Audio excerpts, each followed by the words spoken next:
तो आइए आज हम लोग मैथ के कुछ ऐसे प्रश्न हल करेंगे जिन्हें बनाने में बहुत कठिनाई होती है। कुछ ऐसे प्रश्न मैथ का रहते हैं जो देखने में तो बहुत आसान लगते हैं, पर कुछ ऐसे होते हैं जिन्हें बनाना बहुत मुश्किल होता है। तो आइए उन्हीं सब प्रश्नों का आज हल करते हैं। जैसे कुछ प्रश्न ऐसे रहते हैं, जैसे रहेगा 3 गुना 6 गुना 7 गिनो, इस तरह से रहेगा। बहुत बड़ा देखने में लगेगा कि कितना भारी है, लेकिन इन्हें बनाना बहुत मुश्किल है। जैसे भी इस तरह के प्रश्न में कहीं भी शून्य नजर आ जाए, इसका मान शून्य हो जाता है। कितना बड़ा भी क्यों ना दे दे, इस तरह से दे दे,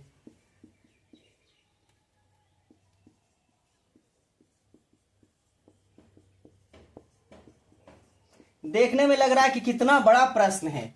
देख कितना बच्चा देखते के साथ ही कहेगा कि हमसे तो बनेगा ही नहीं, इतना बड़ा गुना कैसे कर पाएंगे।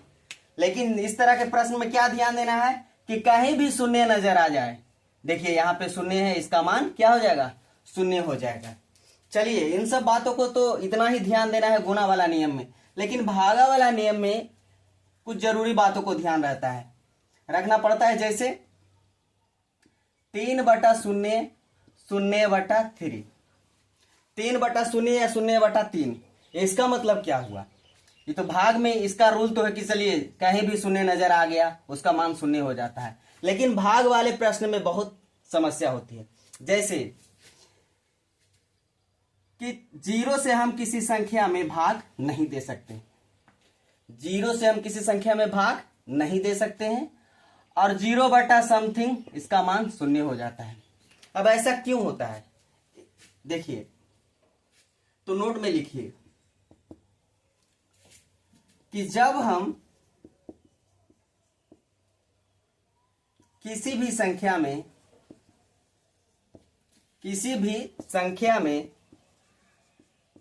शून्य से भाग देते हैं,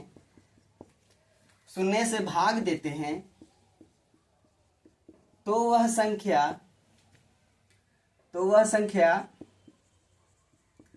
अपरिभाषित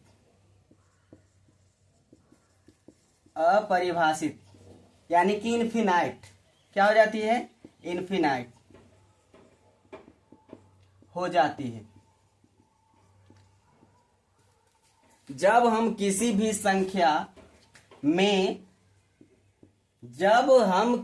संख्या में शून्य से भाग देते हैं तो वह संख्या अपरिभाषित हो सकती है, यानी कि हम किसी भी संख्या में शून्य से भाग नहीं दे सकते हैं। दूसरा इसका क्या है, इसका नियम क्या है। ऐसे तो जनरली लोग बोलते हैं 0/समथिंग 0, 0/समथिंग 0। तो इसका नोट किस तरह से लिखेंगे, देखिए कि जब हम नोट इसलिए लिखवा रहा हूं ताकि आप हमेशा इस बात को ध्यान रखिए। मैथ बनाने में समस्या यही कि चलिए भाई अगर जो सिंपल रहता है तब तो बन जाता है, लेकिन इस तरह शून्य वाला आ जाता है कहानी तो बहुत समस्या हो जाता है। और बच्चे कहीं इसको ये समझ लेते हैं, इसका परिभाषित समझ लेते हैं, या इसको शून्य वाला नियम समझ लेते हैं। तो इन्हीं बातों को ध्यान रखना, इसीलिए नोट लिखवा रहा हूं कि जब हम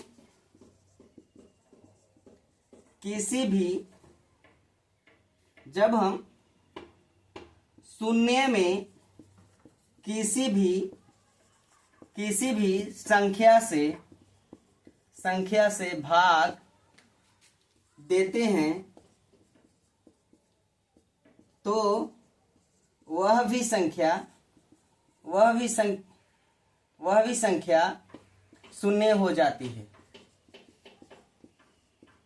या ऐसे कह सकते हैं कि जब हम शून्य में किसी भी संख्या से भाग देते हैं तो वह संख्या का मान भी क्या हो जाता है, शून्य हो जाता है। तो याद रखिएगा, जब हम किसी भी संख्या में शून्य से भाग देते हैं तो वह संख्या अपरिभाषित हो जाती है। जब हम 0 में किसी भी संख्या से भाग देते हैं, जब हम शून्य में किसी भी संख्या से भाग देते हैं तो वह भी संख्या क्या हो जाती है, शून्य हो जाती है। एक और घातांक करने का नियम है,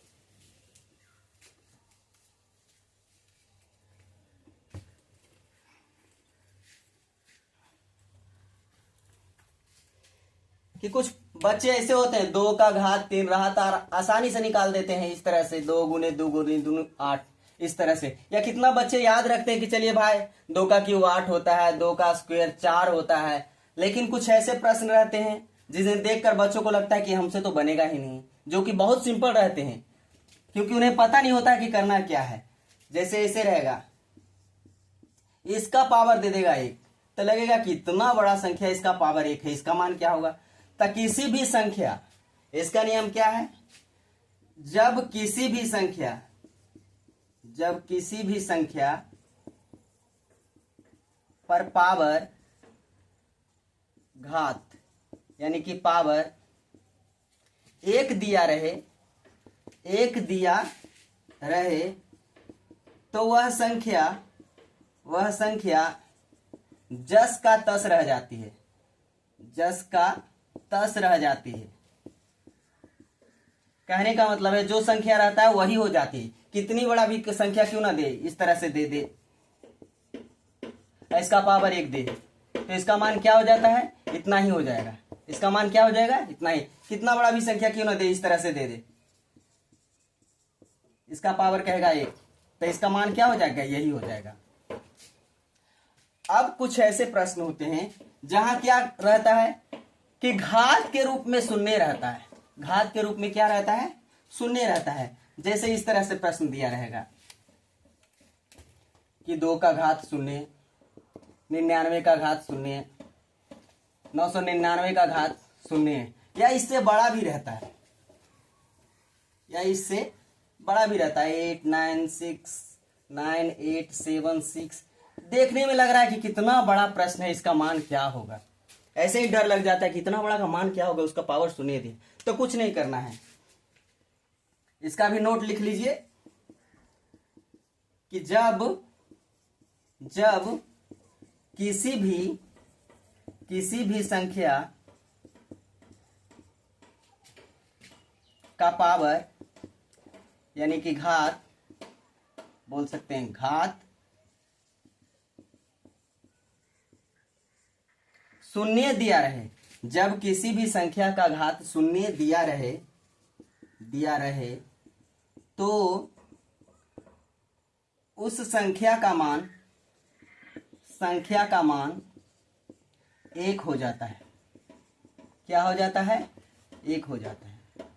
अभी क्या लिखवाएं आप लोग को कि जब किसी भी संख्या का घात यानी पावर 0 दिया रहे तो उस संख्या का मान क्या होता है, 1 हो जाता है। जैसे इसका मान क्या हो जाएगा, 1 हो जाएगा। इसका मान क्या हो जाएगा, 1 हो जाएगा। इसका मान क्या हो जाएगा, 1 हो जाएगा। इसका मान क्या हो जाएगा, 1 हो जाएगा। तो अभी तक इन सब बातों को नोट जरूर याद रखिए। इस तरह के प्रश्न में नोट याद नहीं रहेगा, आपसे बनेगा नहीं, देख के ही डर लगेगा कितना बड़ा बड़ा प्रश्न हमसे हल होगा कैसे।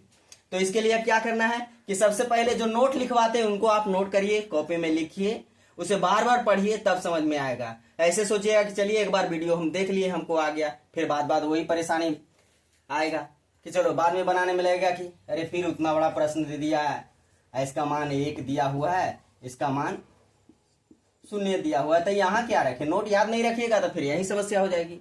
तो इसीलिए आप कम से कम जो नोट लिखवाते हैं उसको कॉपी में लिखिए, उसे पढ़िए, रिवाइज कीजिए, तभी कुछ होगा। और आज के वीडियो में इतना ही। हो सके अगर जो अच्छा लगता है आप लोग को वीडियो, तो आप लोग लाइक सब्सक्राइब जरूर करिए ताकि मैं इसी तरह का वीडियो आगे अपलोड करता रहूं।